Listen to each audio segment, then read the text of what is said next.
जय हिंद, जय भारत स्टूडेंट्स। कैसे हैं सब लोग? Hope you all are doing well.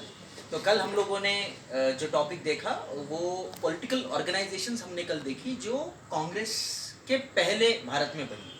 आज हम लोग formation of Indian National Congress पढ़ने वाले हैं। कांग्रेस की स्थापना कैसे हुई ये हम पढ़ने वाले हैं। सबसे पहले हम लोग को इंडियन नेशनलिज्म के बारे में कुछ समझना पड़ेगा। नेशनलिज्म का मतलब क्या होता है? नेशनलिज्म मतलब राष्ट्र के प्रति प्रेम। राष्ट्र के प्रति प्रेम कैसे निर्माण हुआ? हम तो राजाओं के अधीन काम करते थे, हम तो राजाओं के लिए काम करते थे, हम तो बटे हुए थे। तो राष्ट्र के लिए प्रेम कैसे निर्माण हुआ? राष्ट्र के लिए प्रेम तभी निर्माण होता है जब कोई बाहर से आपके ऊपर में आक्रमण करता है। जब बाहर से कोई आपको आक्रमण करेगा तो आप सब यहाँ के एक हो जाएंगे। वही भारत में हुआ। जब ब्रिटिशर्स आए तो एक कॉलोनियल रूल इंडिया में आया। तो कॉलोनियल रूल इंडिया में आया तो लोग इनके प्रति एक होने लगे और इन ब्रिटिशर्स ने हमको मॉडर्न वेस्टर्न एजुकेशन देने की शुरुआत की। तो जब वेस्टर्न एजुकेशन हमारे अंदर में आया तो हमारे अंदर एक थॉट जो है, हमारे अंदर की थॉट जो है वो ग्रो होने लगे। तो किस तरीके के थॉट्स हमारे अंदर ग्रो करने लगे? Equality, liberty, fraternity. हमको अंग्रेजों ने, ब्रिटिशर्स ने हमको फ्रेंच रेवोल्यूशन पढ़ाया, अमेरिकन रेवोल्यूशन पढ़ाया। तो ऑटोमेटिकली हमारे अंदर में इक्वालिटी, लिबर्टी और फ्रैटर्निटी की जो भावना है वो निर्माण होने लगी। और क्या हुआ? ब्रिटिशर्स ने मॉडर्नाइजेशन किया, इंडस्ट्रियलाइजेशन भारत में लेके आए। वो इंडस्ट्रियलाइजेशन लाया और रेलवेज लेके आए, टेलीग्राफ लेके आए। तो क्या हुआ? भारत का जो इंसान है, भारत का जो आदमी है, वो एक कॉर्नर से दूसरे कॉर्नर की तरफ जाने लगा, यहां से यहां पहुंचने लगा। तो उसको पता चलने लगा कि what is this country is all about. तो इसकी वजह से क्या हुआ कि एक राष्ट्र प्रेम निर्माण हुआ, एक नेशनलिज्म निर्माण हुआ। तो ये नेशनलिज्म का ही जो रिजल्ट है वो इंडियन नेशनल कांग्रेस है, ऐसा कई लोगों का बोलना है। इसे हम लोग nationalism theory of Indian National Congress बोल सकते हैं। नो डाउट अंग्रेजों ने जो पॉलिसीज, ब्रिटिशर्स ने जो पॉलिसीज अपनाई उसके अंदर में बहुत गलत था। ड्रेन ऑफ वेल्थ थियरी जो दादा भाई नौरोजी हमको बताते हैं। फैमिन्स, जब सूखा पड़ा तो भी उन्होंने जो है हमारे देश के लोगों के लिए कुछ खास ऐसा कोई काम किया नहीं। और जो प्रेस और जर्नल्स उस वक्त आए, प्रेस एंड जर्नल, जैसे कि लोकमान्य तिलक ने केसरी चलाया, राजाराम मोहन राय ने संवाद कौमुदी। ये जो प्रेस है, ये जो न्यूज़पेपर्स है, इसने भी बहुत बड़ा काम किया राष्ट्रीयत्व की भावना निर्माण करने के लिए। इन सभी ने जो है बहुत बड़ा। Formation of Indian National Congress. Congress की स्थापना में, कांग्रेस के फॉर्मेशन में जो सबसे इंपॉर्टेंट रोल जिस व्यक्ति ने प्ले किया है उनका नाम है Allen Octavian Hume. Now, who is this Alan Octavian Hume? He is a retired ICS officer. Now, what do you understand by the term ICS? ICS means Imperial Civil Service. Imperial Civil Service. Later on, it became Indian Civil Service. और आज हम इसी को जो है UPSC के नाम से भी जानते हैं. So he was an ICS officer. And how did he play the active role in the formation of Indian National Congress? In the year 1882, somewhere in 1883, he wrote a letter to the students of Calcutta University, telling them that there should be a political organization which should have pan India presence, पूरी India में जिसका presence हो। उसके बाद में ये अडियार जाते हैं। अडियार में थियोसॉफिकल सोसाइटी के अंदर में कई लीडर्स, इंडिया के लीडर्स जमा हुए रहते हैं। वहाँ वो उन लीडर्स से मिलते हैं। थियोसॉफिकल सोसाइटी क्या है? थियोसॉफिकल सोसाइटी एक सोशल ऑर्गेनाइजेशन है। जब हम लोग सोशल ऑर्गेनाइजेशंस इन इंडिया के बारे में पढ़ेंगे तब उसके बारे में हम लोग जरूर पढ़ेंगे थियोसॉफिकल सोसाइटी के बारे में। एलन ऑक्टेवियन ह्यूम जो है एक बड़ा रोल प्ले करते हैं सभी लीडर्स को इकट्ठा करने में और एक ऐसा ऑर्गेनाइजेशन बनाने की कोशिश करते हैं जिसका पूरे इंडिया में प्रेजेंस हो, पैन इंडिया प्रेजेंस हो, एंड उनको सक्सेस मिलता है। इंडियन नेशनल कांग्रेस की जो मीटिंग है वो पुणे में होने वाली रहती है in the year 1885। But Poona में जो है कुछ बुक्स में लिखा हुआ है कोलेरा और कुछ बुक्स में लिखा हुआ है प्लेग फैलने की वजह से या फिर कोलेरा फैलने की वजह से वहाँ ये मीटिंग नहीं हो पाई। और the first session of Indian National Congress, जो पहला session of Indian National Congress जो है वो it was held at Bombay in the year 1885 and 28 दिसंबर को ही जो है कांग्रेस अपना स्थापना दिवस मनाती है और इसकी जो स्थापना है 28 दिसंबर 1885 को हुई। और उस मीटिंग में, उस पहले सेशन में 72 डेलीगेट्स प्रेजेंट थे।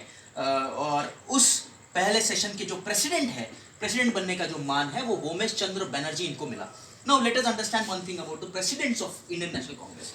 जहां पे भी इंडियन नेशनल कांग्रेस का सेशन होगा, वहां का आदमी जो है उसका प्रेसिडेंट नहीं बन पाएगा। फॉर एग्जाम्पल अभी ये जो पहला सेशन है वो बॉम्बे में हो रहा है, उमेश चंद्र बनर्जी जो है वो कलकत्ता के रहने वाले हैं और वो वहां पे जो है प्रेसिडेंट बन रहे हैं। तो बॉम्बे का कोई भी जो लोकल रेसिडेंट है वो प्रेसिडेंट नहीं बन पाएगा। जैसे कलकत्ता में अगर सेशन हो रहा है तो कलकत्ता का लोकल आदमी प्रेसिडेंट नहीं बन पाएगा। तो ये रूल पहले से ही इंडियन नेशनल कांग्रेस में उस समय पे था और वो प्रेसिडेंट जो थे उमेश चंद्र बनर्जी थे, he was a Bengali. And उस समय जब कांग्रेस की स्थापना हुई तो उस समय भारत के जो वाइसरॉय थे, the viceroy of India was Lord Dufferin. So these are the three very very important points. फिर से बता रहा हूं मैं कि founder Allen Octavian Hume, he played a very big role in the formation of Congress. First session took place at Bombay. It was supposed to happen at Pune, but it happened at Bombay in the year 1885. Don't forget the date, that is 20th of December. And the place is Tejpal Sanskrit College. Tejpal Sanskrit College. So, Tejpal Sanskrit College, यहाँ पे जो है, this was the place where the first session of Indian National Congress took place, and 72 delegates were present. Some of the few very important leaders were Lokmanya Tilak, Govinda Ranade, Umesh Chandra Banerjee. So these were a few important leaders, Anand Charalu. So these were the few important leaders who were present in the first session of Indian National Congress. And never ever forget, the Viceroy when Congress was forming the Viceroy was Lord Dufferin. तो अभी कुछ controversies भी है जो कांग्रेस के बारे में, formation of Congress के बारे में। सबसे पहली जो सबसे इंपॉर्टेंट कंट्रोवर्सी जो हम लोग पढ़ेंगे that is safety valve theory. Now what is this safety valve theory? Safety valve is a term which was given by Lala Lajpat Rai. Lala Lajpat Rai का बोलना था that there was a secret document which was signed between Allan Octavian Hume and Lord Dufferin. So इनके बीच में एक secret document sign हुआ था and उस डॉक्यूमेंट में ऐसा कुछ लिखा था कि 1857 का जो रिवोल्ट हुआ था, ऐसा रिवोल्ट फिर से ना हो, ऐसा रिवोल्ट इंडियंस ना करें, इसलिए इंडियंस के जो कोई भी प्रॉब्लम्स है, इंडिया की जो कोई भी चीज़, इंडियंस की जो कोई भी डिमांड्स है, वो इंडियंस ब्रिटिशर्स के सामने रखे, इसलिए इस ऑर्गेनाइजेशन की जो है फॉर्मेशन किया जाए। सो ये जो सेफ्टी वॉल थियरी है, ये इंडिया के जो कम्युनिस्ट है एंड राइट विंग जो है वो काफ़ी बार जो है कांग्रेस के बारे में बोलते हैं कि ये सेफ्टी वॉल थियरी के अंतर्गत जो है इसकी जो है स्थापना की गई। This is a very big controversy about Indian National Congress. Anyways, एक कांग्रेस जो है, कांग्रेस का पैन इंडिया प्रेजेंस था, no doubt about this. Congress जो है, कांग्रेस फॉर्मेशन, कांग्रेस के बनने से पहले हमने कल देखा था land holder society, Indian association, कई सारी ऑर्गेनाइजेशंस भी बनी, नो डाउट। बट ये भी उतना ही सच है कि ब्रिटिश इंडिया में सबसे बड़ा जो पैन इंडिया प्रेजेंस है वो इंडियन नेशनल कांग्रेस को ही मिला और ब्रिटिशर्स का सबसे कड़ाके से विरोध करने वाली जो पार्टी उस वक्त जो बनी वो इंडियन नेशनल कांग्रेस ही बनी, ये भी उतना ही सच है।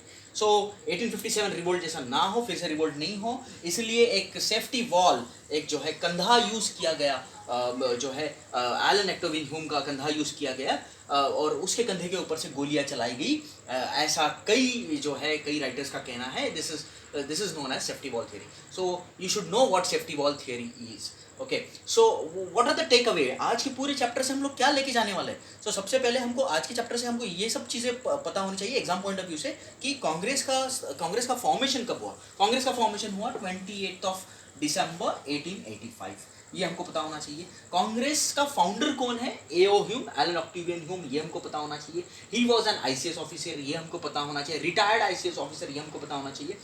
हमको सबसे इंपॉर्टेंट ये पता होना चाहिए कि जब कांग्रेस बनी तो भारत के वाइसरॉय कौन थे? तो भारत के वाइसरॉय जो थे वो थे लॉर्ड डफरिन थे। लॉर्ड डफरिन ये भारत के वाइसरॉय थे। बहुत ईजी है, डफर आपका शब्द आप याद रखो तो डफरिन आपको ऑटोमेटिकली याद रहेगा। और जो first session of Indian National Congress है उसके प्रेसिडेंट कौन थे, उसके अध्यक्ष महोदय कौन थे? वो थे उमेश चंद्र बनर्जी। तेजपाल संस्कृत कॉलेज जो है वो बॉम्बे में है, वहाँ पे 72 डेलीगेट्स प्रेजेंट थे। अब इन सब चीज़ में एक और इम्पॉर्टेंट चीज़ मैं बताना चाहूँगा, सुरेंद्रनाथ बनर्जी एक बहुत प्रोमिनेंट लीडर बने। सुरेंद्रनाथ बनर्जी के बारे में मैंने कल आपको बताया था। सुरेंद्रनाथ बनर्जी इन 72 डेलीगेट्स में नहीं थे, वो अपने खुद के पॉलिटिकल ऑर्गेनाइजेशन के मीटिंग में व्यस्त थे। लेकिन सुरेंद्रनाथ बनर्जी आगे जाके जो है बहुत बड़े लीडर बनते हैं इंडियन नेशनल कांग्रेस के। तो ये सब हम लोगों ने आज समझा और ये सब जो इम्पोर्टेंट है, ये सब टॉपिक्स जो है, ये जो भी formation of Indian National Congress के बारे में है, ये मैंने कवर किया। कल जो है मैं आपको बताऊंगा, इनके सेशंस के बारे में बताऊंगा, और फिर परसों मैं आपको मॉडरेट्स, एक्सट्रीमिस्ट के बारे में भी समझाऊंगा। Thank you and have a nice day. Like, share and subscribe करना मत भूले, ताकि मैं नए चैप्टर्स जब भी अपलोड करूंगा तभी आपको वो पता चले। तो इसलिए लाइक, शेयर एंड सब्सक्राइब करना ना भूलें। Thank you and have a nice day.